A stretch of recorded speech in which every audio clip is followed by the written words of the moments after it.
News at 6।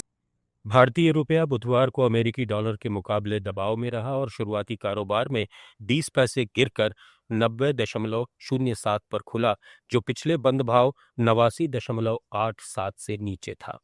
आयातकों की dollar मांग, अमेरिकी टैरिफ चिंताओं और फेडरल रिजर्व की नीति बैठकों के अनुमानों से ये गिरावट आई, जबकि डॉलर इंडेक्स मामूली ऊपर 99.23 पर रहा। विशेषज्ञों का अनुमान है कि दिन भर 89.7 से 90.2 के दायरे में कारोबार होगा, लेकिन अमेरिका भारत व्यापार वार्ता की शुरुआत से कुछ राहत मिल सकती है। इधर भारतीय शेयर बाजार बुधवार को तीसरे सत्र में भी कमजोर रहा और लाल निशान पर बंद हुआ।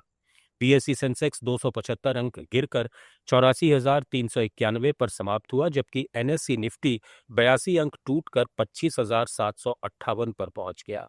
टाटा स्टील, सन फार्मा और आईटीसी जैसे शेयरों में उछाल आया, लेकिन इंडिगो 2.5 और आइशर मोटर्स 2.2% नीचे रहे। उपभोक्ता टिकाऊ सामान का सूचकांक सबसे ज्यादा 1.68% लुढ़का। आईटी और रियल्टी क्षेत्रों में भी गिरावट दर्ज हुई। वैश्विक संकेतों के बीच मिड कैप और स्मॉल कैप शेयरों ने बाजार को और दबाव में डाला। Let's make news at 6। वहीं सराफा बाजार में बुधवार को सोने और चांदी के दामों में मामूली तेजी दर्ज की गई। निवेशकों की रुचि बने रहने से बाजार स्थिर रहा। प्रमुख शहरों में 24 कैरेट सोना 10 ग्राम के लिए औसतन 1,30,000 रुपए के आसपास बिका, जिसमें दिल्ली में 1,29,960, मुंबई में 1,30,190 और बेंगलुरु में 1,30,290 रुपए का भाव रहा, जबकि 22 कैरेट सोना 1,19,000 रुपए के करीब। चांदी प्रति किलोग्राम 1,90,000 रुपए पार कर गई। दिल्ली में 1,89,650, मुंबई में 1,89,980 और बेंगलुरु में 1,90,130 रुपए रही। सोने में 160 रुपए और चांदी में 1,050 रुपए की बढ़ोतरी हुई, जो वैश्विक संकेतों और घरेलू मांग से प्रेरित है।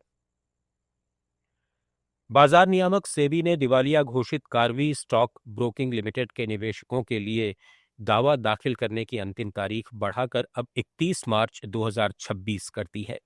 पहले ये समय सीमा इस साल 31 दिसंबर तक थी।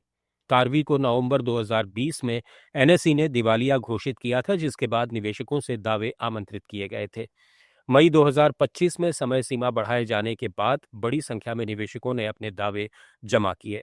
सेबी का कहना है कि बढ़ती जागरूकता और दावों की मात्रा को देखते हुए ये अतिरिक्त विस्तार दिया गया है। नियामक उम्मीद कर रहा है कि नई समय सीमा से उन निवेशकों को राहत मिलेगी जो अभी भी अपने दावे दायर नहीं कर पाए हैं।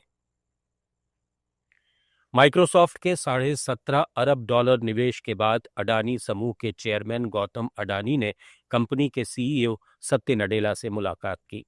गौतम अडानी ने सोशल मीडिया प्लेटफॉर्म एक्स पर बताया कि नडेला ने उन्हें व्यक्तिगत रूप से बनाए जा रहे एआई ऐप का फर्स्ट पर्सन डेमो दिखाया। मुलाकात में दोनों ने तकनीक के भविष्य और आर्टिफिशियल इंटेलिजेंस की संभावनाओं पर चर्चा की। अडानी ने कहा कि नडेला से मिलकर सीखना हमेशा सुखद होता है और ये साझेदारी एआई के युग में फिजिकल और डिजिटल दुनिया को जोड़ने में मदद करेगी। माइक्रोसॉफ्ट ने भारत में 2026 से 2029 के बीच एआई सक्षम अवसंरचना, कौशल और स्वायत्त क्षमताओं के विकास के लिए $17.5 अरब का निवेश करने की घोषणा की है। हैदराबाद में कंपनी का India south central cloud region 2026 में शुरू होगा, जिसका आकार लगभग 2 ईडन गार्डन स्टेडियम्स के बराबर होगा। इस निवेश से एआई बड़े पैमाने पर लोगों तक पहुंचेगा और भारत में तकनीकी विकास को नई दिशा मिलेगी। आप सुन रहे थे let's mike more than radio. Follow कीजिए हमें हमारे सोशल मीडिया प्लेटफॉर्म्स पर। It's time for news. It's time for More Than Radio. Presenting the first radio news app, Let's Mic. Let's Mic, a news-based app on your phone where you get to watch and listen news, talk shows, interviews, radio show podcasts. On Let's Mic, you get all relevant information of TV, print, radio, podcast and digital. Let's Mic talks about every segment of life.